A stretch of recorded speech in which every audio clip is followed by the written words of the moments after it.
few moments later. Assalamualaikum warahmatullahi wabarakatuh. Saya Echa Kurnia Juniantika, nomor absen 8 dari kelas 11 AKL 4, ingin menjelaskan tentang materi bentuk negara, bentuk pemerintahan, dan sistem pemerintahan. Simak videonya ya. Di sini saya akan menjelaskan materi pertama, yaitu tentang bentuk negara. Pengertian bentuk negara adalah sistem atau susunan pemerintahan dalam suatu negara yang menunjukkan bagaimana kekuasaan diorganisasi dan dijalankan, khususnya dalam hubungan antara pemerintah pusat dengan wilayah-wilayah di bawahnya. Bentuk negara menentukan apakah kekuasaan terpusat di tangan pemerintah pusat atau dibagi dengan pemerintah daerah. Secara umum, bentuk negara mencerminkan struktur politik dan administrasi suatu negara dalam mengatur rakyat, wilayah, dan urusan pemerintahan. Setelah pengertian, saya akan menjelaskan tentang jenis-jenis bentuk negara. Yang pertama, ada negara kesatuan. Negara kesatuan adalah bentuk negara yang kekuasaan pemerintahannya terpusat pada pemerintah pusat. Dalam sistem ini, pemerintah pusat memegang wewenang tertinggi dalam mengatur seluruh wilayah negara. Dan pemerintah daerah hanya menjalankan kebijakan yang telah ditetapkan oleh pusat. Ciri-ciri negara kesatuan: yang pertama, hanya ada satu pemerintahan pusat yang memegang kekuasaan tertinggi. 2. Konstitusi atau undang-undang berlaku secara nasional dan seragam. Yang ketiga, pemerintah daerah tidak memiliki kedaulatan sendiri. Yang keempat, kebijakan dan peraturan ditentukan oleh pemerintah pusat. Yang kelima, biasanya memiliki sistem pemerintahan yang lebih sederhana. Yang kedua, ada negara serikat atau federasi.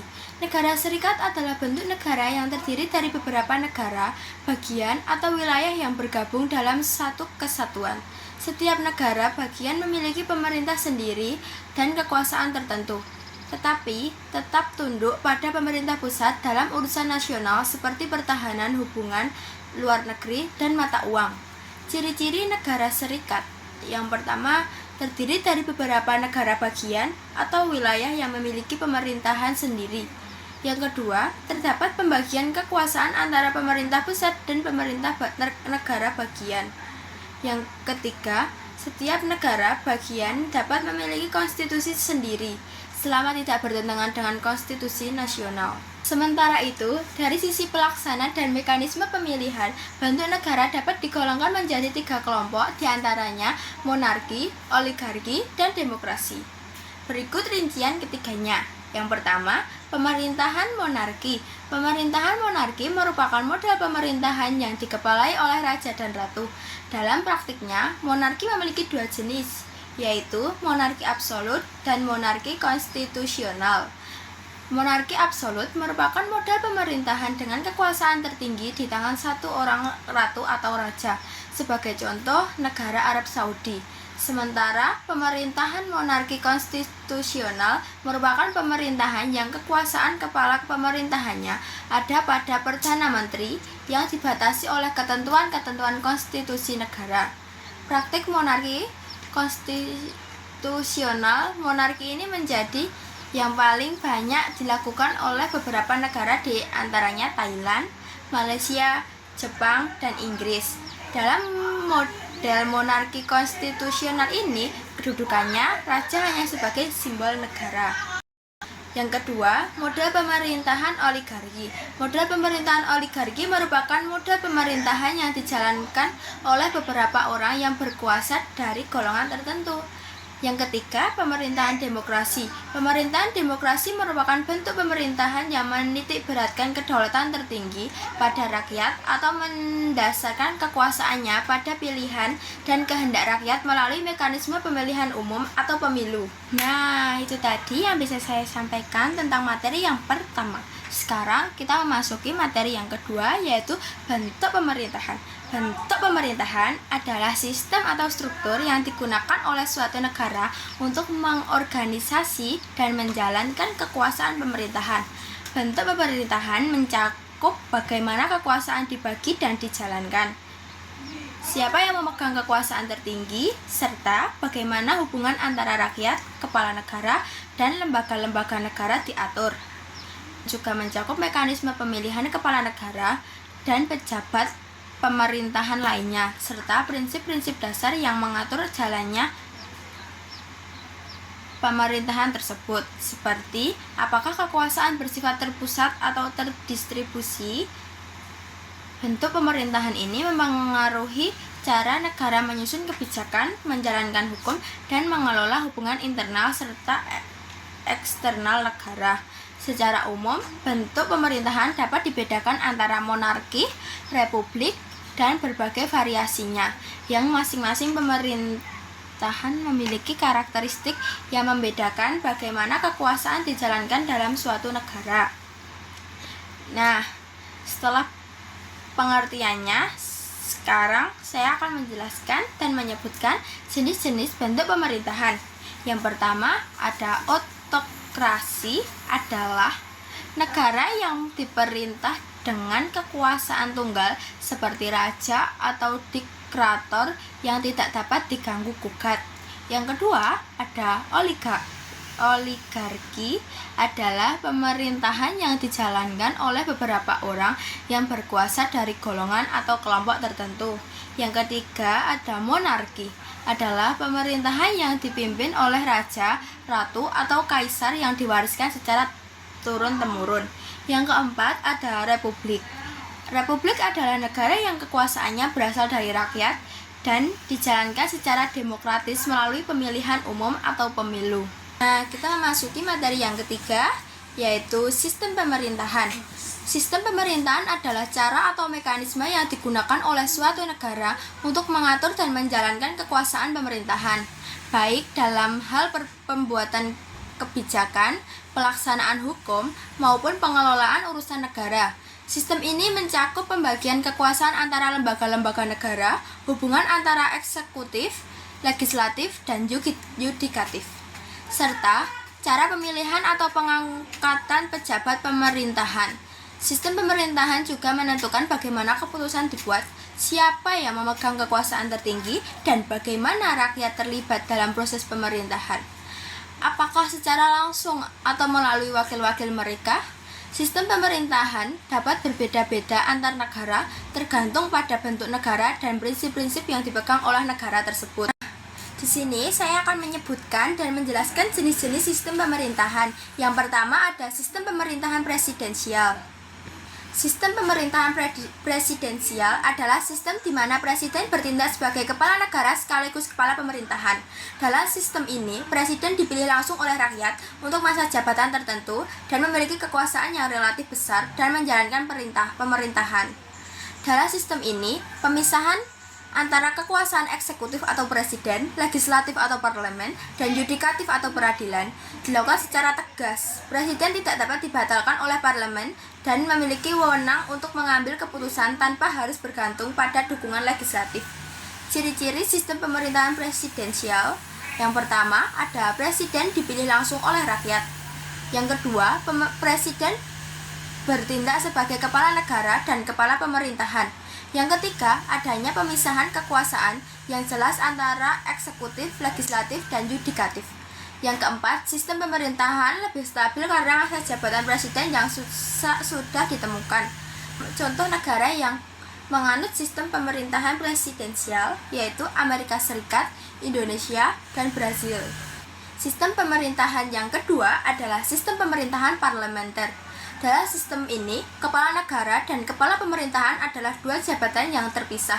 Kepala negara dalam sistem ini biasanya merupakan seorang raja atau presiden dengan peran lebih seremonial, sementara kepala pemerintahan adalah perdana menteri yang dipilih oleh dan bertanggung jawab kepada parlemen atau legislatif. Sistem ini sangat bergantung pada hubungan antara eksekutif dan legislatif, di mana perdana menteri dan kabinet harus memiliki dukungan mayoritas di parlemen untuk dapat memerintah. Ciri-ciri sistem pemerintahan parlementer: yang pertama, ada perdana menteri adalah kepala pemerintahan, sedangkan kepala negara bisa berupa raja atau monarki konstitusional atau presiden atau republik parlementer. Yang kedua ada Perdana Menteri dipilih oleh parlemen dan bertanggung jawab penuh dengan parlemen. Yang ketiga, jika perdebatannya kehilangan dukungan mayoritas, Perdana Menteri bisa diganti. Yang keempat, jika fleksibel dan dapat menyesuaikan dengan perubahan politik melalui pemilu.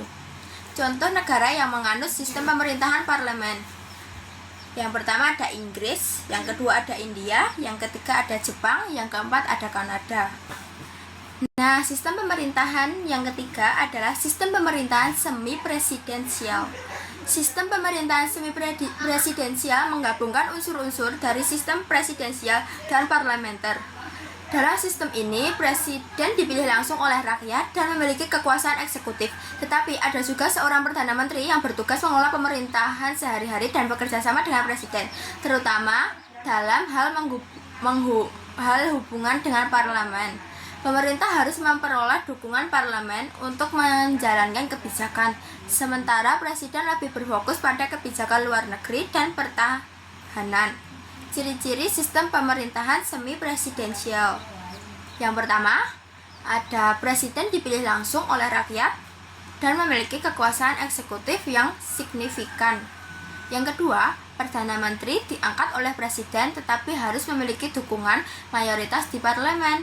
Yang ketiga, pemisahan kekuasaan lebih fleksibel dan dengan presiden dan Perdana Menteri berbagi kekuasaan eksekutif.